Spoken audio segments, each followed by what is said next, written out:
Hey guys, welcome back to Extend. I'm Cameron, and this is the Extend channel. What does that mean?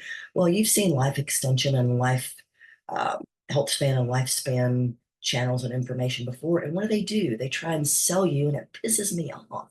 They try and sell you these thousands and thousands and thousands of dollars worth of gadgets or devices. And that, guys, is simply not necessary. Everything I share with you is science-based, and usually, operative word, usually it's going to be very affordable, if not free, and it's all proven to extend your lifespan and your health span. So it sounds very much like a win-win to me. So today, let's jump right in. What I want to talk to you about is what you should be not taking if you're over 50 regarding supplements.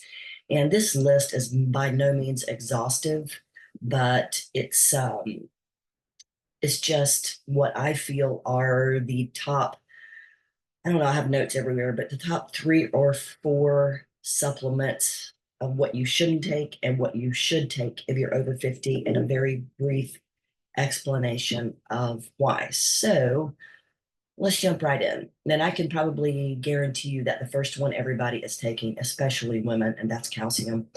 And just to put it out there, is we have too much calcium in our body. And if, especially for women in menopause, I have a metabolism and menopause program. And with the research that I did for that program, what I found was taking a calcium supplement, and I'm talking about supplements, supplemental calcium in the form of a capsule or a pill. That's what I'm referring to.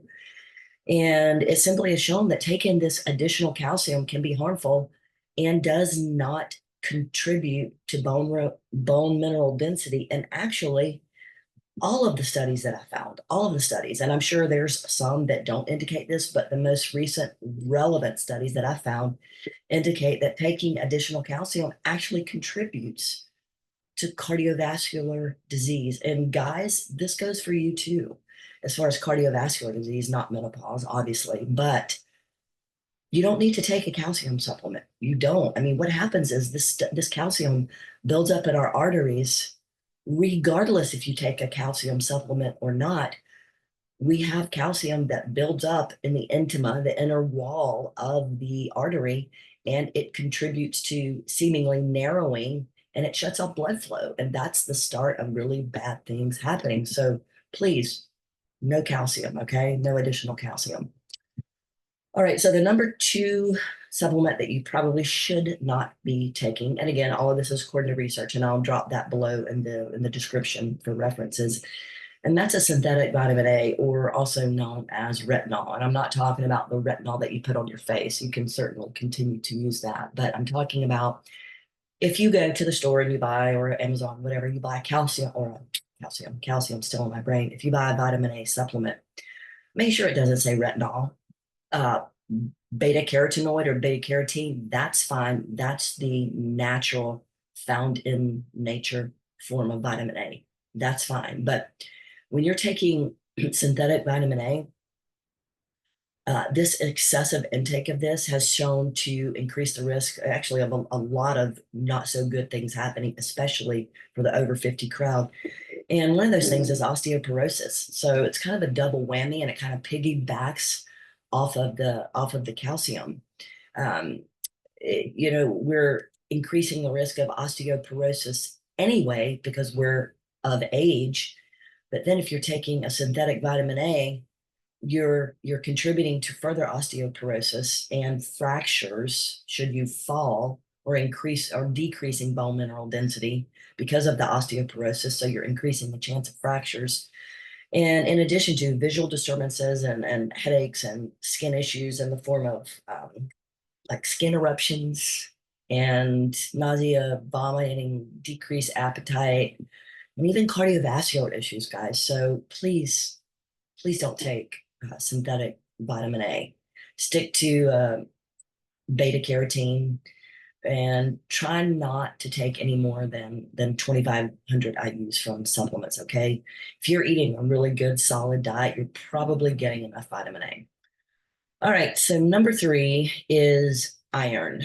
And again, for people over 50, especially postmenopausal and older men too, don't think this is just, I'm just targeting women with this video because I'm not, but especially postmenopausal women and men, you don't need extra iron unless you've been diagnosed with an iron deficiency.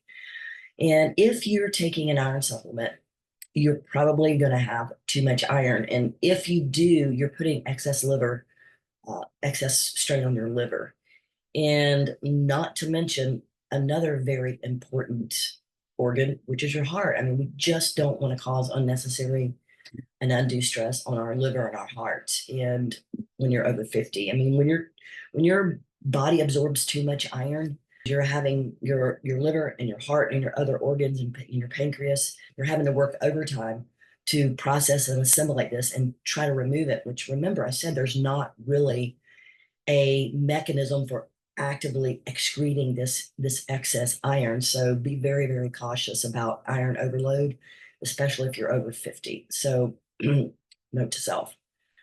All right, so there are other supplements on this list that you probably should avoid if you're over 50, and it truly is endless. But those are just some that I felt were probably at the top of the list if you're over 40 or 50, preferably, or not preferably, but mostly over 50. So what I want to talk about now are a few, not many, 3 or 4, I think, on my notes that what I would recommend that you take if you're over 50. And the first one is magnesium. And guys, the research is overwhelming that most people are deficient in magnesium. And if you're having issues, if you're having the symptoms, that could be why, because you're magnesium deficient. I mean, magnesium helps balance so many different things, calcium levels for one. So if you're super high hypercalcemia, you take magnesium, and that can, like I said, it can help stabilize those levels, but can also help with cortisol. Everybody knows what cortisol is. It is the stress hormone. So, excuse me, if you're super stressed out and just have a really difficult time regulating your emotions, consider taking magnesium. I'm sure you guys have seen the calcium supplement. Um, it's a powder, and it's in a container with a scooper, and it's called, oh gosh, Natural Calm. That's it, Natural Calm. That's essentially a magnesium supplement. And if you drink that right before bedtime, it kind of levels you out, takes the stress off, and helps you get a more restful night's sleep. So consider that if you have trouble sleeping or you're insomniac. So regulates calcium, helps decrease cortisol levels, leg cramps, internal inflammation, and again, overall relaxation. And guys, magnesium and vitamin D, which is number 2, by the way, but chronic conditions, especially Alzheimer's, dementia, other neurodegenerative diseases. And I did a search on PubMed the other day. Again, the studies are there, guys, if you just want to do the research on your own, or you can just check the links that I've listed below. But everybody, well, that very well could be true, but most people are very, very deficient in vitamin D. And this can contribute if you do take a vitamin D supplement, which I absolutely suggest that. And I'll tell you why I suggest in a second. So there have been thousands and thousands of studies that have shown that supplementation with vitamin D has shown to reverse thousands of illnesses, point blank, thousands, including cancers, many, many cancers. And I'm not talking about the usual 5,000 IUs. No, that's not what I'm talking about. I'm talking about 20,000, 40,000, 50, 60,000, and even as much as 100,000 IUs. And listen, guys, don't be scared, because if you're in the sun for 30 minutes, and many of us are in the sun much longer than 30 minutes a day, that is only equivalent to about 20,000 IUs of vitamin D. Well, it's only 20,000. So you can't overdose on the stuff. And if you don't believe me, send me I'm not going to put the resource here because people get freaked out over it, but I'll send you some resources that actually show these studies that I'm talking about. And the vitamin D has stopped and reversed thousands and thousands of illnesses. And if you're concerned with vitamin D overdose or excess, that really isn't a thing. But if you do take vitamin D, know that it not always, but it can contribute to hypercalcemia, which is just simply, it's just, that just means too much calcium in the blood. But there are ways around that. And the first way is if you, and you may have, let me see if I have it. No, I don't have it with me, but you may have seen the new vitamin D supplements that say vitamin D K2.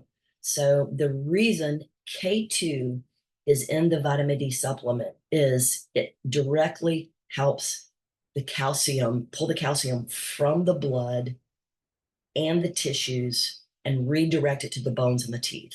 So that's why it's very, very important if you're taking high-ish vitamin dose of vitamin D that you also take K2 so you can prevent that imbalance of calcium and magnesium. And by the way, don't forget to take your magnesium if you're also taking vitamin D, because like I said earlier, vitamin D supplementation can throw your calcium levels off too. But guys, the benefits far, far, far, far outweigh the side effects, which there really are none other than what I've mentioned. And you have this synergy between K2, by the way, which is the number 3 supplement that I'm going to recommend that you take, because if you take vitamin 2, you really do need to be taking vitamin 3, because like I said, it helps remove calcium from the blood and redistribute it to the bones and the teeth. So, and you also, like I said, it helps regulate those low magnesium levels. So that would be the third supplement that I recommend you take. So number 1, we've got magnesium. Number 2, we've got vitamin D. Number 3, we've got K2, and number 4, we've got CoQ10. Guys, if you're over 40, if you're over 30, your CoQ10 levels have peaked and they're already declining. And this is really, really important because as we age, CoQ10 levels continue to decline. And if you're tired, there are a million different reasons why you could be tired, but we need to work smarter here. We don't need to work harder and take a million different supplements at once, not knowing what we're taking it for, and then B, what we're directly targeting. And if you're starting everything at once, what's working and what's not, there's no way to tell, right? But CoQ10 simply it's part of what makes up the mitochondria. And that is the powerhouse of the cell. That's what provides us day to day with our energy levels. And there are a lot of other things within the mitochondria, phospholipids and other nutrients. But for intents and purposes of this video, we're talking about CoQ10, again, also makeup of mitochondria.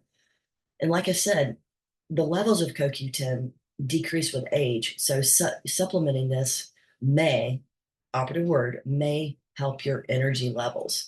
And if you have blood pressure issues, you're probably on a statin. And if you are on a statin, taking CoQ10 can help, not will, but can, and probably, I would go so far as to say, help with the muscle aches and pains that those statins cause, which is just a side effect. And if you are taking statins, this is another video that I'll try to link here, or I'll at least put in the description, but I got my cholesterol down, not with statins, but with CoQ10 and red yeast rice, the combination of the two. I'm not giving you medical advice. I'm simply saying to do your research and maybe check out the video that I made on CoQ10, cholesterol, and red yeast rice, and kind of judge for yourself.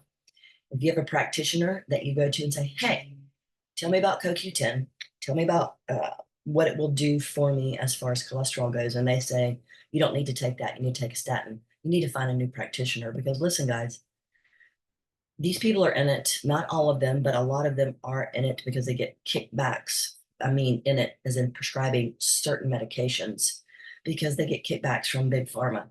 And there are plenty of other ways that you can be healthy and extend your lifespan and your health span without the need and dependency of big pharma. And this is one of the ways that you can do it. Watch my channel, watch other people's channel who are genuinely in it to help you break your dependency on big pharma and extend your lifespan and your health span, and hopefully from a very affordable aspect. All right, so that's all I got for you today. If you have any questions, leave them in the comments, and I will see you next time, guys, and thanks so much for watching.